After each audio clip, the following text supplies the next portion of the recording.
Good afternoon, everyone. Thanks for taking some time out of your day to join us. As you all can see, this session will be recorded, so that way you have it for your notes afterwards. But we're going to go ahead and get started. So we'll go do some brief introductions from both the UACI and the Startup Tucson team. So my name is Casey Carrillo. I'm the Executive Director for the University of Arizona Center for Innovation. And on the call, we also have Aliana Compass, who's on our team. Liz? Hi guys, my name is Liz Pocock. I'm the CEO of Startup Tucson and 10 West. And on the call with us today, we also have Megan Fink from our team. She's our Director of Programs and Events. Great.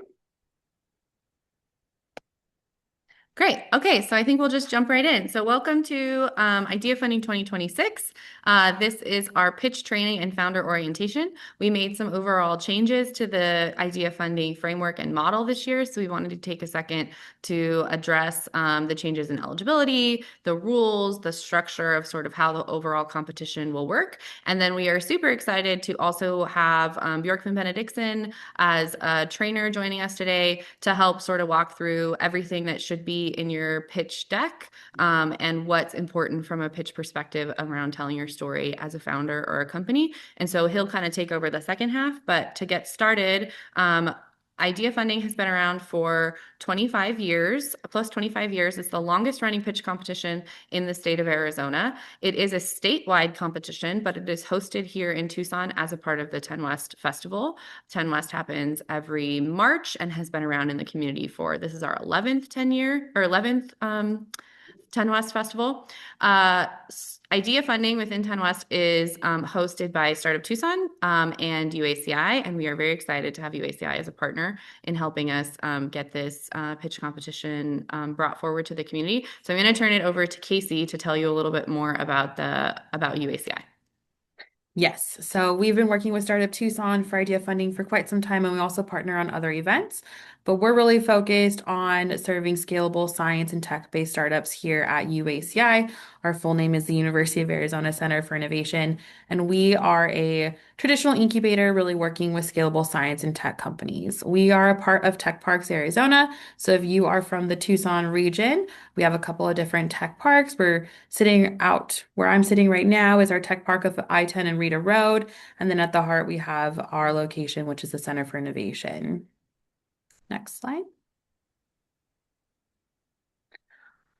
The UACI is actually the longest continuously ran incubator here in the state of Arizona. We've been around since 2003. We've had more than 300 companies go through and graduate from our program, and they've been really successful in terms of going on to raise, millions of dollars in terms of looking at revenue and different types of funding as well. What we really focus on are three different concepts of people, place, and programming. So within our center, we have mentors and residents and subject matter experts and programmatic staff that all really focus on making sure that our companies have the resources to be successful. And so we're excited to work with you all and lead the tech track this year to work with our scalable science and tech companies. We can go to the next slide. At the core of what we focus on is our program roadmap. And so this is a screenshot of what we work with our companies. I know the words are very small, but we've developed a roadmap of 28 different areas, really focused on working with our startups on taking their technology, their product to the market, and that commercialization aspect piece. So within this roadmap, we start at problem identification all the way up to identifying different exit strategies. And we work with you all to determine, are you exposed, in progress, or well developed? This is really the heart of what we have to offer in terms of providing companies structure with what you're working on as you're trying to grow your startup and really scale up. So as you go throughout our program, you check off where you're at and we work with you directly by providing different resources. We also have different physical locations as well. So if you go to the next slide, we have different lab space, whether you are specifically within the science realm looking for a wet lab. We also have dry lab for some of the more physical hardware components. We have an outpost up in the town of Oro Valley that's really focused on bio and life sciences. And then again, being a part of the larger tech park, We work with our companies to make sure that not only they have the programmatic elements to be successful, but also looking at space as well. And so, depending on what your venture is, we can also provide physical office space and lab space for you all to work with. And I think I'm going to toss it back over to Liz. Oh, wait, one more slide. So this just showcases our economic output. This is our lifetime output. You look at the amount of capital that our startups have attracted, 101 million. They've received over 60 million in grants. One thing that I really like to highlight is revenue generated. So the startups that we're working with are generating revenue, which is the ultimate goal. And then we break it down to Arizona-based companies. We are actually virtual in the sense that we have companies all over the states and even international companies in our program, but we're really focused on making sure that we serve our whole state as well. So really excited to be here with you all today. We'll be diving into the tech track, but we'll pass it over to Liz with Startup Tucson to give an overview of what they do. Hey guys, I see some familiar faces, but for those of you that are watching the recording or that don't know what Startup Tucson is, we have been supporting entrepreneurs in Southern Arizona since 2012. We really work across industries and we follow our Learn, Build, Grow pipeline. So we have programming that's designed for individuals that are just starting, exploring and evaluating whether their idea will work, building in that build stage, whether launching and establishing what their business will really look like, or in that grow stage where they're stabilizing, working to stabilize and strengthen their operations. We also run a number of discover events around discovering what the ecosystem looks like. So whether that's meeting partners like UACI or finding funding through CIC or really finding other founders and mentors, we run monthly discovery events, whether that's our SIPS series, which is a coffee meetup, or our 10 West Connects mixers. We have lots of opportunities for you to connect with other entrepreneurs in the community. 10 West is the largest of those that happens once a year and which IdeaFunding is a part of. We also have our Founders Network. Our Founders Network is a free network for any founder that's actively working and pursuing an idea. Doesn't have to just be in the creative and community impact space, can also be a tech company, and that you're wanting additional resources, additional connections, access to mentorship, access to action advising, and some of the various perks that we offer. So that's again free. You just apply, and anyone that makes it past round one will automatically be invited to participate in that Founders Network. We serve over 400 founders a year. Again, very industry diverse. We're serving people in the food, professional services, retail, e-commerce, some tech founders, and the creative and social impact spaces. So we are very excited to bring IdeaFunding back, especially under this two-track model. 10 West, more broadly, is returning to Tucson March 24th to 29th. IdeaFunding is a part of that, but it's part of this much larger festival, now the largest entrepreneurship and creativity festival in the Southwest. It includes the 3-day conference that'll cover various different aspects. It includes a founder summit, creator summit, and culinary innovator summit. Throughout the conference itself, you'll see 60 plus sessions, cross-disciplinary, that work to connect all of our different audiences throughout not just Southern Arizona, but sort of the region. We're adding some new components this year. We have a certification day on Tuesday, 10 West EDU, and an explorers concept on the weekend, encouraging you to discover everything that's really fun and unique about Tucson. We'll also have daily mixers, starting with our mega mixer kickoff on Tuesday, and 10 West X events in the evening, one of which is the showcase at the Rialto, that if you make it to the final round is where you would pitch for the final prizes. Part of participating in IdeaFunding, as you advance, you get passes to the full 10 West experience, and a lot of this content is built specifically for founders so that you can really take your business to the next level. We're excited that as part of 10 West, our headliner is Jason Pfeiffer. He's the editor-in-chief of Entrepreneur Magazine. In addition to doing a keynote for the conference itself, he will also be one of your main stage showcase judges. So if you make it to that final round, you will be pitching in front of him for both exposure and for the prizes. So let's move over specifically to the competition and share a little bit about what's changed with the model. The biggest change is our new two-track application process and our deck first approach to applications and applying. So, taking a step back, why might you want to consider actually submitting your application for Idea Funding? Idea Funding is really more than a pitch competition. It offers founders a chance to develop and tell their story in a way that, yes, you'll use this deck for this competition in particular, but you'll also be able to use your deck with customers, partners, future funding opportunities. It's a great opportunity to build your deck to one, apply, and then also to get a lot of mentorship to refine your deck along the pathway to that showcase stage.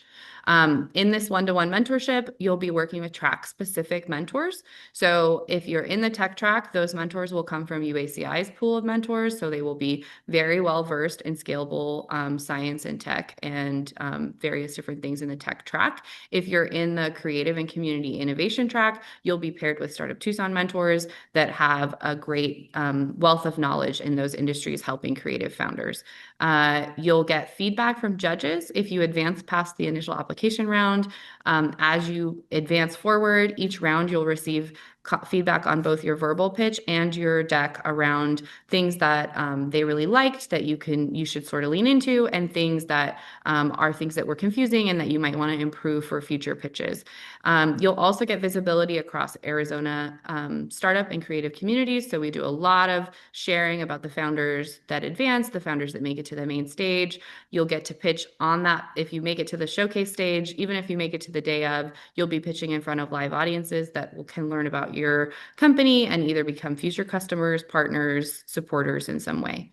And then finally, obviously, the prizes. You'll have access to non-dilutive capital at a critical early stage in your business. We have over 50,000 in prizes that will be distributed throughout various categories. And so it's a really great chance to get some early funding as you're participating.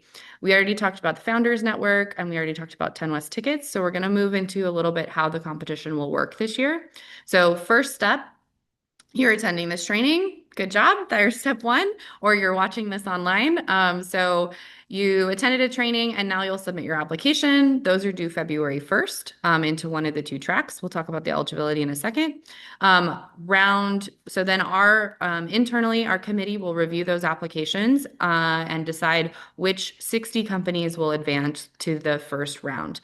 The round one will be when you do your first in-person pitch with your deck. So that's a 3-minute pitch, 3-minute Q&A using your slides.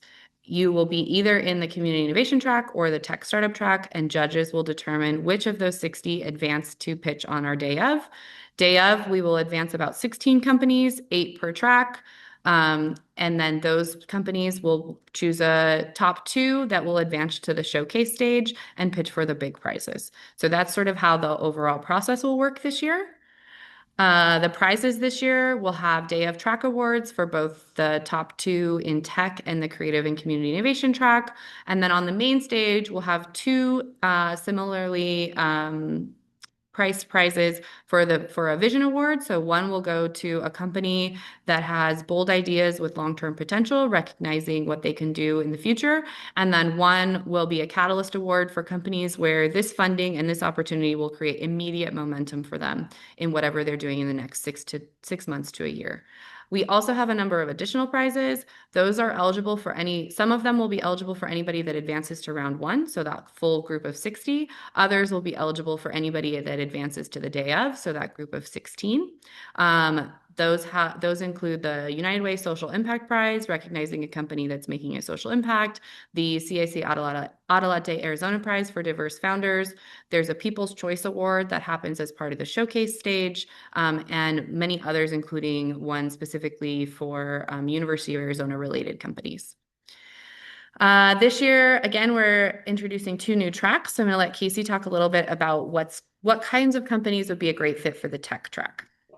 Definitely. So for the tech track, we're looking for companies that are really focused on becoming scalable, innovation-driven companies. Some of these examples include software, SaaS, if you're in the bioscience and medical space, med tech, all of these different types of companies that fit within the realm and the umbrella of science and tech would be a great fit.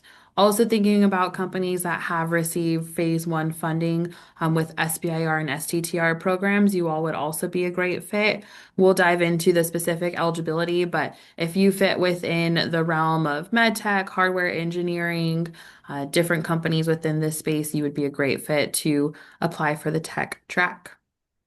Great. And then on the community, creative and community innovation side, this is for creative product companies and community serving ventures that are looking to build sustainable businesses. So early fit for this includes product market fit, that you have some initial traction, that you know who your customer and your community that you're trying to engage is. You've done some of that engagement. You have some clarity around your brand, and you're really looking to like start to operationalize. You have some stability in that operations. So examples include consumer product brands, food and beverage, wellness and lifestyle, design forward products, services, social enterprises, and community impact organizations. The biggest shift in the creative and community innovation track for this year is that we are looking that you have had some initial traction. And we'll talk about that a little bit more when we get to the eligibility. So overall eligibility for both tracks is that you have to, when you apply, you have to meet this overall eligibility for anybody applying to Idea Funding, and then you also have to meet the track specific eligibility. So at the high level, you need to be an Arizona-based company. If you go to the full description of what are the full eligibility rules, it'll tell you a little bit more if you have questions around, am I truly an Arizona-based company, even though I'm registered in Delaware, whatever those different questions are. It'll sort of give you an ultimate definition of what we mean when we say Arizona-based company. You need to have a business entity and a bank account to receive the prize funds. If you don't have one yet, so say you're, right on the cusp of filing your LLC paperwork, but you haven't quite gotten around to it yet. If you're developed enough that you've been selling as a sole proprietor and you just haven't gotten to that final step, we cannot issue prize funding unless we only issue prize funding to a company. So even you are eligible to apply as an individual, as granted you meet the other eligibility requirements. The difference is that if you were to win, you would need to form that LLC and get that business bank account set up within 6 months of the competition to be able to truly claim your prize, because we are really looking to fund people that are truly serious about pursuing their venture and truly ready to take the next step. You may only apply to one track, and you must meet all stage revenue and funding limits for the track that you choose to apply for. And you must be able to pitch in person if you are selected. So if you are not from Tucson, even if you are from Tucson, those dates are really important to pay attention to, because we can't change those. And if you cannot be there for the round one in-person date and you're asking to pitch on Zoom, we don't allow that. You have to be in person for both the final and the round one pitches. So moving to the specific eligibility requirements for the tech track, I'll let Casey take that one. Awesome. So thinking about company stage and size, for the tech track, you all, if you're applying for this, may not have more than 10 full-time employees, including founders, so no more than 10 full-time employees. In terms of looking at revenue, you have not exceeded 1 million in trailing 12-month revenue. And then what we've changed between years past and now is looking at funding limits. And so please feel free to ask questions at the end or reach out to us directly if you have specific questions on the funding limits. But you all have raised no more than $500,000 in private capital, and this includes equity saves or convertible notes, have raised no more than 1 million in total cumulative funding, which includes private capital, non-dilutive funding, SBIRs, STTRs, loans, or other sources. So when you are making sure that you meet the eligibility, we really want you to make sure that you meet these funding limits, as these are part of the eligibility requirements. Thinking about early stage and validation, must be pursuing a clearly defined commercial venture, not just a research project. So keep that in mind. You all be a great fit if you have a working prototype, MVP, or a technical proof of concept. So again, keep in mind these different requirements. Phase one SBIR and STTR awardees are eligible to apply, but if you are in the phase two or further along, then you all will not be able to apply because you are over this threshold. So again, if you have specific questions, feel free to reach out to us directly and we'll be able to answer those questions. Great. And then the creative and community innovation track eligibility is a little bit different. We know that funding for these types of companies is a little bit different. So we wanted to make sure that the eligibility reflected what was the best fit for founders in this category. So same, no more than 10 full-time employees, including your founders. You can't have exceeded 750K in trailing 12-month revenue. So you can't have made more than that in revenue in the last 12 months. Otherwise, you're a little bit too big for what we're looking for. If you also can't have raised any more than 500,000 in outside funding. This includes any equity, loans, non-dilutive grants. So we really are looking for early stage companies.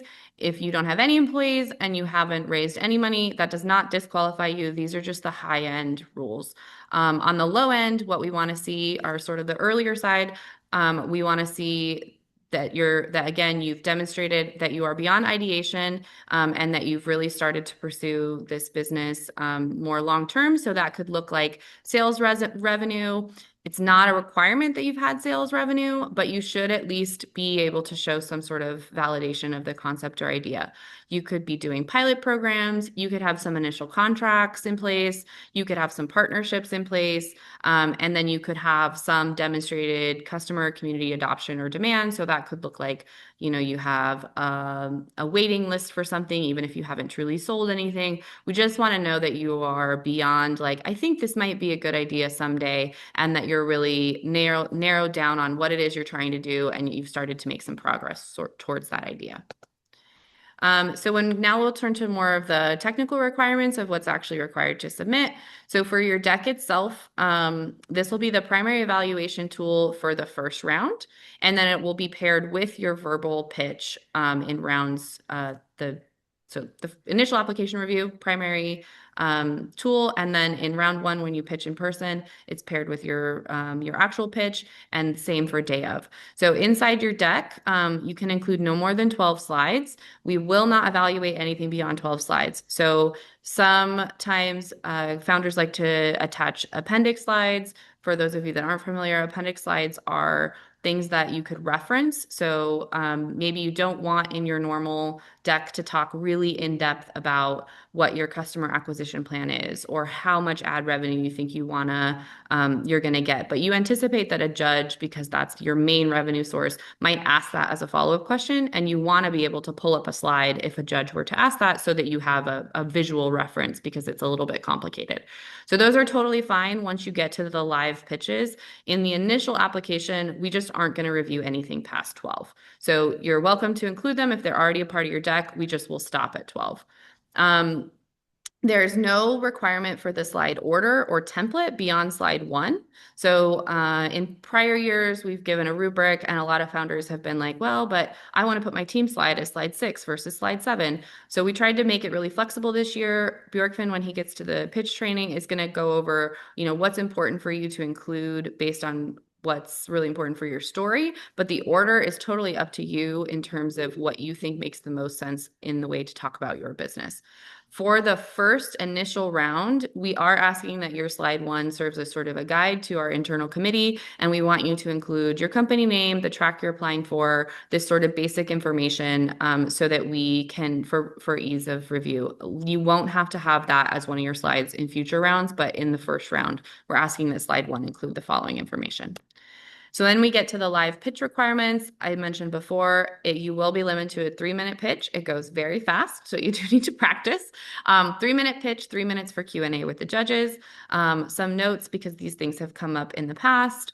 The presenter that presents as part of round one needs to be the same presenter that will present the day of. You cannot switch founders, it's the marketing person and then it's the CEO. It needs to be the same person that pitches at round one and the final day.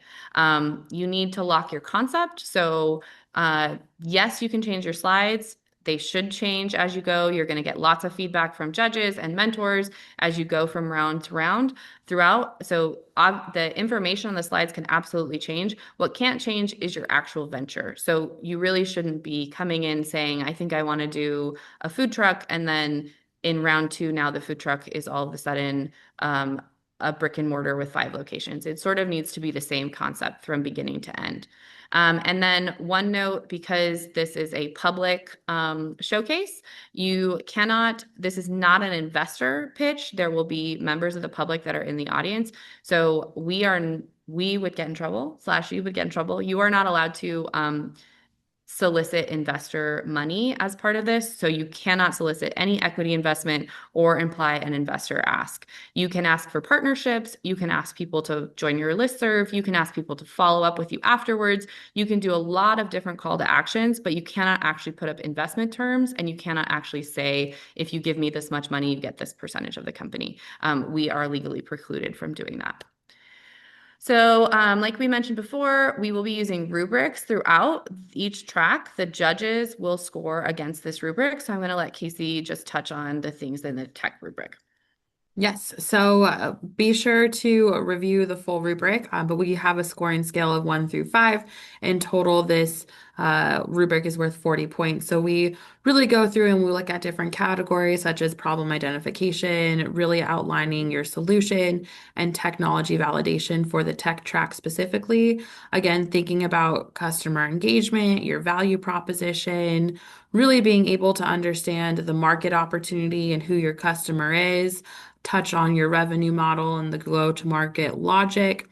We also ask that you include your team, any advisors. If you are part of UACI or Startup Tucson programming or other incubators, accelerators across the state, feel free to reference that as well. And then ultimately, we look at presentation quality and storytelling. So these are all key components when you're working through your deck. And then as you're moving on throughout the competition, if selected, when you give that 3-minute pitch, we'll utilize the same rubric as well.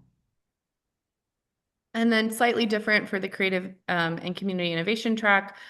We want to know what opportunity you're seeing. If you are solving a problem, what is it? We want to see your solution, product, or service, how you validated that, what makes you different. So your value proposition, understanding that you understand your customer, how big is that customer? So your market opportunity or impact potential. You do need to touch on your revenue model and the sustainability of your revenue model. So this is 30-year business model. And then we want to know why you or your partners are the ones to do this and how what is your capacity to truly execute? And then again, that presentation quality and storytelling. So there's a lot of similarities between the rubrics, but they are specifically designed to support the track that they correspond with. And the judges will be using these as we go through the rounds. So last few notes, we already talked about appendix slides. We already talked about that your slides might change between rounds. Those are both fine. A thing to note is that because of the different venues that we use, day of, media, animation, video, and audio are not supported. They just never seem to work out quite right. And then it throws you off, and it's just like never a good thing. So we're not allowing those this year. If you do have a physical product or some sort of demo that you'd like to bring in person, we do always try to accommodate those, provided that we can figure out how we make them work for staging, timing, and technical setup. And those would be things we would do later on, and you just need to notify us if you're planning to do that so we can decide exactly how to slot you into the schedule. And we already talked about feedback. So with that, we are going to move to the pitch training portion, and I am excited to introduce our trainer. Bjorkman Benediktsson is an entrepreneur in residence for the McGuire Center for Entrepreneurship at the University of Arizona. He's also a mentor in residence for UACI, and he's a mentor for Startup Tucson. He's a musician, audio engineer, and the founder of Audio Issues, where he's been helping people in the music world produce their he can do his full pitch better than I can. So he's had an online business for a number of years. He's the author of multiple books, and he has 15 plus years of experience in this space. And he's coached, he won't say this, but I would say hundreds of students and founders in their pitches. McGuire, if you ever watch a student pitch at the end of McGuire, their new venture development program, they spend a year building a business as part of a class, and their final pitch is they are champions and often do, I think, some of the best pitches that we see. So Bjorkman has been a part of that and he helps teach that for them. So we asked him if he would come and teach that for you all. So I'm going to stop sharing and he's going to take the screen. Thank you, Bjorkman. Thank you. Let's see here. I think I'm sharing the right screen. You can see this. Yep. All right. All right, let's go. Let's dive into it. So the purpose of the pitch is basically just storytelling to sell your idea. We are all human beings, and we all get more captivated by storytelling. And when you are pitching your business, you want to weave some sort of story throughout because we get easily dulled if we just get thrown a bunch of facts and statistics. It's not really a great way to win anybody over. So if you include all of the relevant information and you weave a pitch, weave a story throughout, that's usually the best way to go about it. So another reason to have a pitch is not just, this isn't just homework for idea funding. This is actually a very good way to solidify your business model, your business idea, exactly go through what you have done, figuring out how to sell what you have done, how to sell the idea, and how to really finalize and think through your audience. Helps you think through the whole business because if you can explain it as well as possible, you can sell your idea more effectively. You can be more fluent. We talk about fluency a lot in the McGuire Center. And so if you can talk about your idea kind of like as if you're just like walking down the street, talking to somebody about your day, if you can do it with that sort of fluency, that comes through in a pitch as confidence, and that's something that you want. And then your pitch deck can be reusable for various audiences and goals. You may pick and choose slides for later, for something else, for a sales brochure, for a pitch deck for a different competition, things like that. So it's a very valuable document to have done and worked through.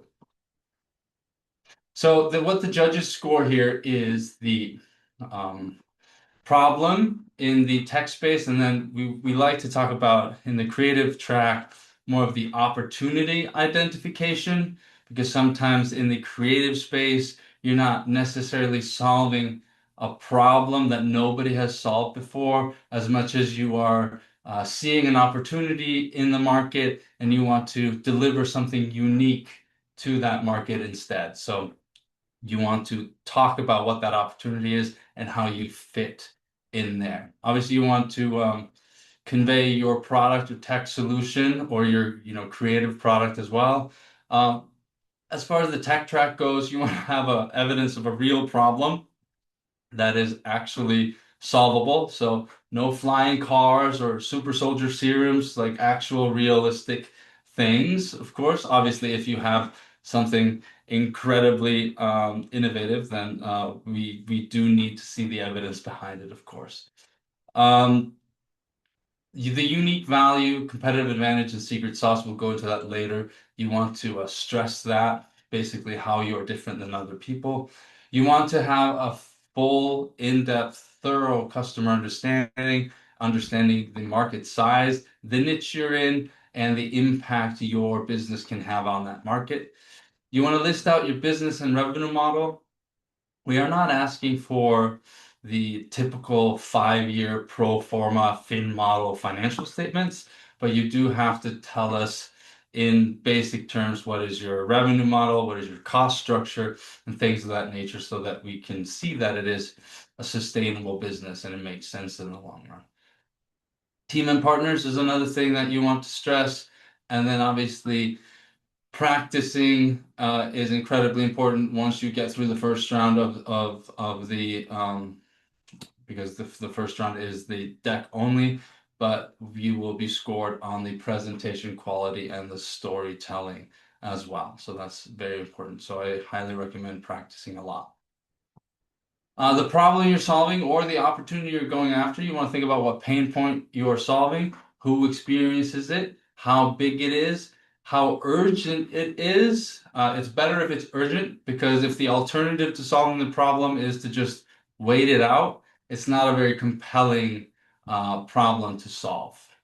And then obviously, what is the cost of not solving the problem? The cost of not solving the problem isn't really that high. It's not that big of a problem, or it's not that urgent, right? So you want to make sure that you can stress the urgency and the high cost of the problem. The solution, you want to outline your product, service, or whatever innovative venture or tech that you have that will solve this problem or will provide a new cool experience or a unique product to the market as a way to go after the opportunity. You want to talk about how it is better than current offerings. It's nice to have a prototype or a way for us to visualize what the product looks like. Anytime you've ever bought anything on the sales page, you want to know what you're exactly getting. And it's no different when you're pitching your product, even if you're not selling it right then and there. You want to convey what exactly customers get when they purchase your products or services from you. What is the result your customer gets? Very important. You want to basically talk about more of the benefits than the features of the product. Uh, you mention the features of the product, but only as a way to talk about the benefits it gets your customer. Because your product is not the solution, or the solution is your product is the vehicle to a better future for your customer. Right? So thinking about it in those terms is a good way to put yourself in your customer's shoes. Your unique value proposition, a few different ways to think about things. You want to be able to answer what makes you different. How are you faster, cheaper, better, stronger, or cooler, or whatever? Maybe not all of those things at once, but you want to pick a unique value proposition or a differentiator that makes you stand out. In the tech tracks, especially judges and investors in general are very interested in how you can defend your products, especially when it comes to patents, trademarks, or trade secrets, because they don't want to invest in something that somebody else just comes and copies and runs you out of the market, and then they're out of their investment money, right? So you want to be able to showcase what kind of defense you have against other competitors. And then what is your core competency? Basically, what are you going to do better than anybody else in the market? Your market size, you want to talk about the total available market, the serviceable available market, and the serviceable obtainable market, or the TAM, SAM, SUM, as we often talk about.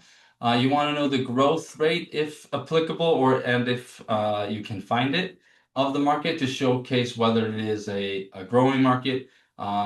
A declining growth rate is kind of a red flag. So hopefully all of your products fit into a growing market. The TAM SAM SUM is sort of a funnel, or it's sort of you can think of it as a subset of each other. The total available market is like the biggest industry your product fits into, and then the SAM and the SUM are the industries that are within that where your product fits into as well, all the way down to who your early adopters and your initial sort of beachhead customers are. And then you want to back up your customer research with data. So telling us what primary or secondary market research have you done to validate this market? Have you talked to customers and they told you that they want this? Or do you already have customers that have already bought from you? That's a very strong position to have. If you can showcase that this product sells, that's usually a really big green flag for everybody involved. The target customer persona, you want to talk about the early adopter. You want to know your customers' interactions with the problem that you're solving and how your solution fits into their life. If you can explain the problem in more clear terms than your customer can even do it, they will almost automatically believe that you understand the problem so well that you have a solution for them, and they're more likely to trust you to buy that product or your product. Making your customer avatars. If you have a customer slide and you want to talk about a customer, sometimes we create customer avatars and that are sort of amalgamations of possible customers, especially if you're pre-revenue. But you can also have, if you have already have customers, you can just tell a story of your ideal customer that you already had, and you're looking for more of those people in the market. And you can say something like there are, 2.4 million more of this type of customer in the marketplace, and we're going after that, right? That ties your target customer persona, that is the micro one customer, to the TAM Samsung, which is the market landscape. The business model, you want to be able to tell us how you make money. That's a pretty important part of the whole thing. I'm not going to go into all of these, but be clear in how your business model works. Are you a B2B business? Are you a B2C business?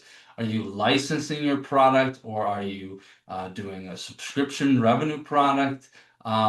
Showing it visually, if you can have diagrams that show that show us like how the money funnels from customer to you, and what, if you take a cut, what kind of cut do you take? What's the costs of selling that product?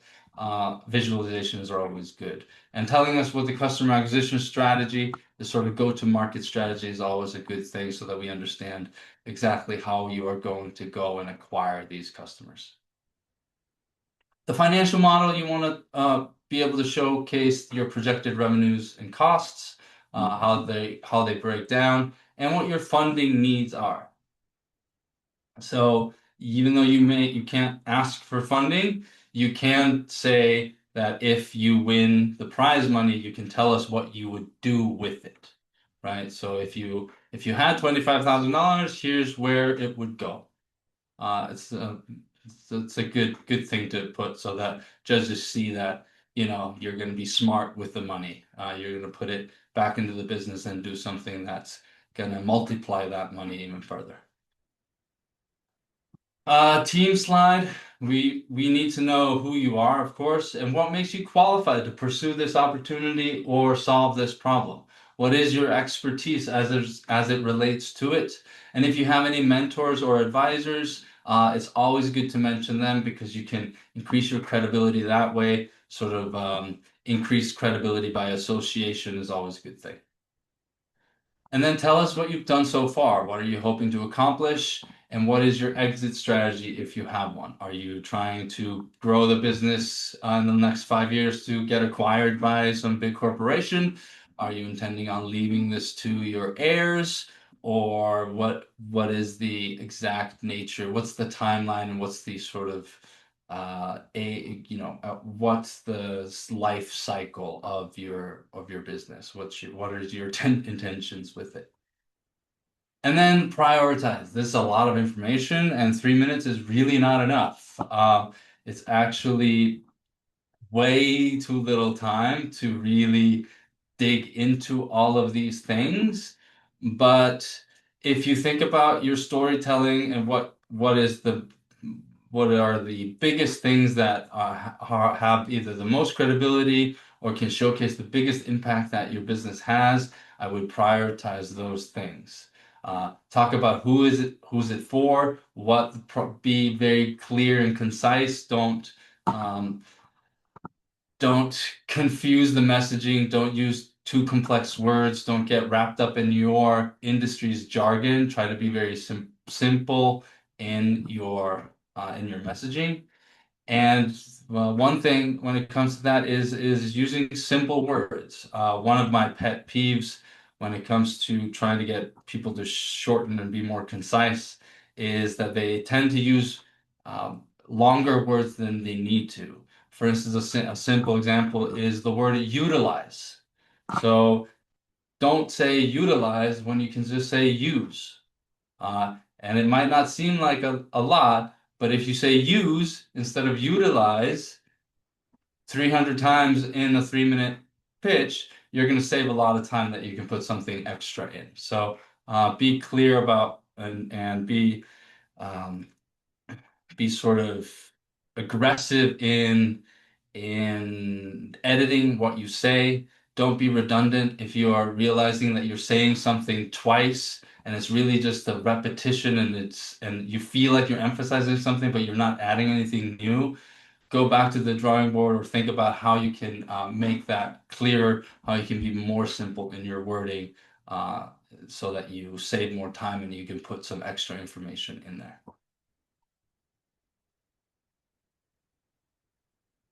And before we leave, I wanted to show you a couple of examples here.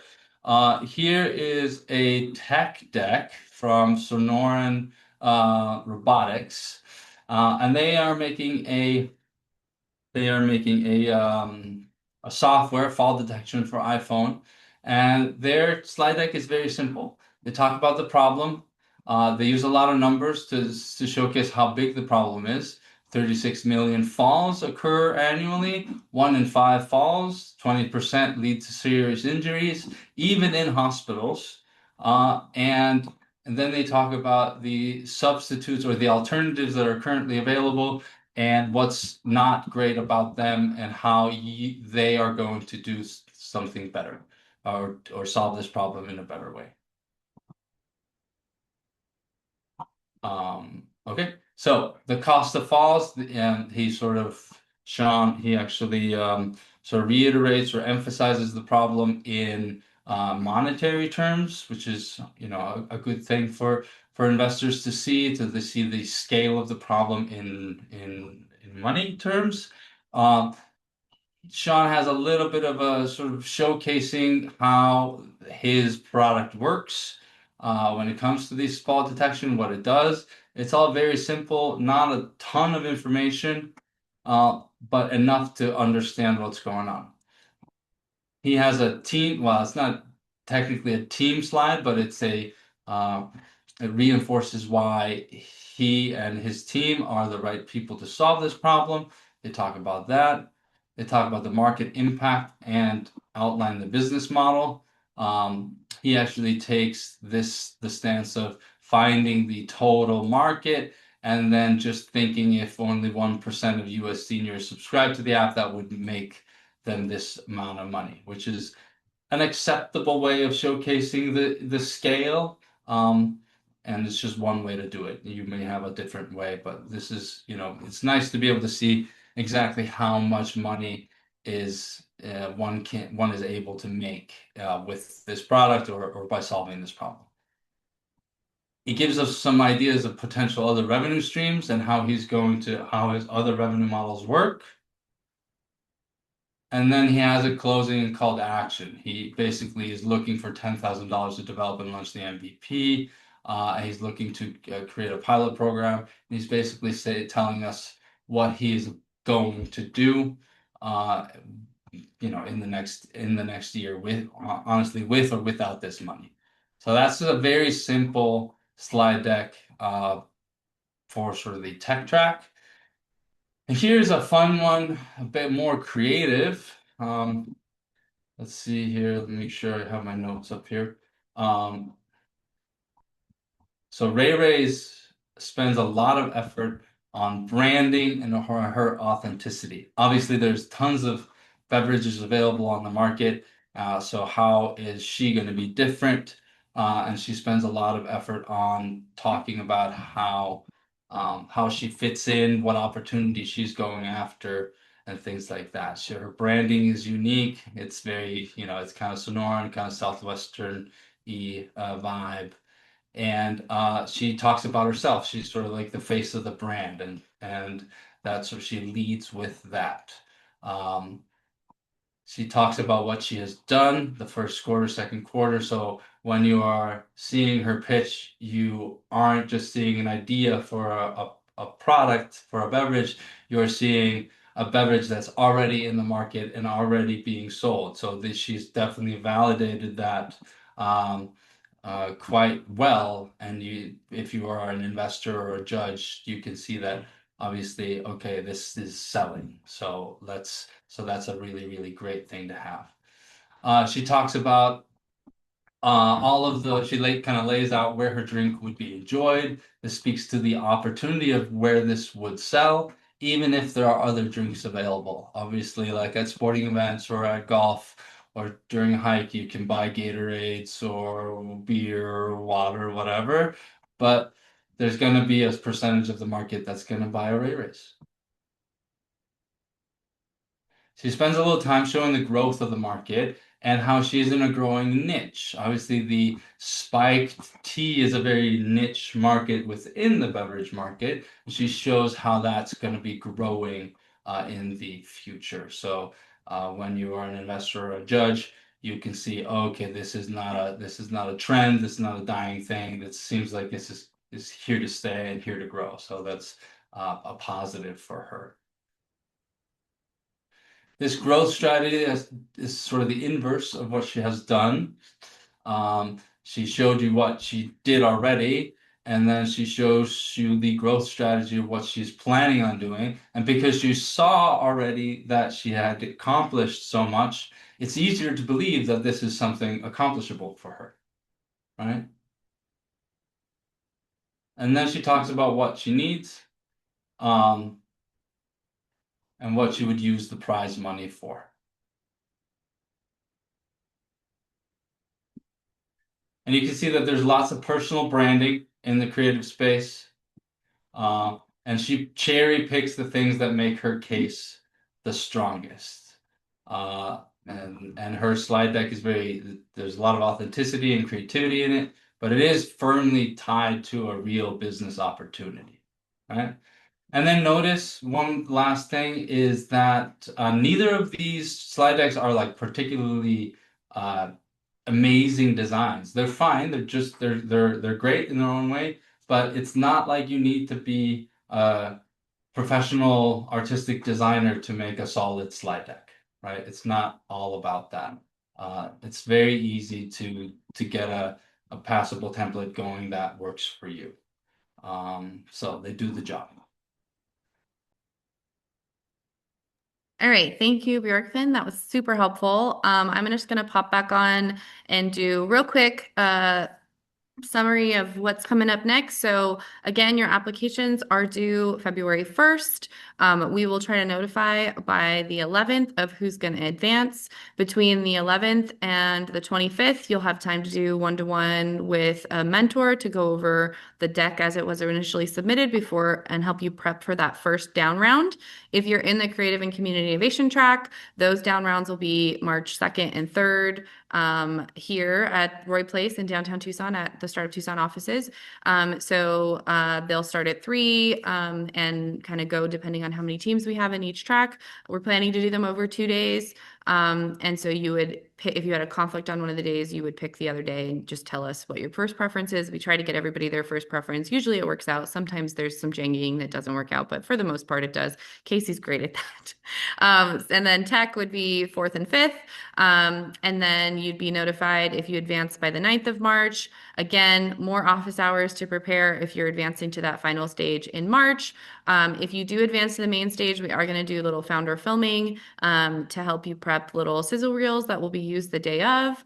And then the final day of pitches are March 26th as part of Idea Funding. It'll be during the day for the 2 tracks. And then March 26th in the evening would be the main stage showcase. So if you advance to those final 16 teams, you do need to save the full day on the 26th because you won't be notified if you've made it to the final until the evening. So those are the sort of detailed, oops, wrong way, the detailed last thing. And so just remember to apply by February 1st. We're going to go ahead and stop the recording.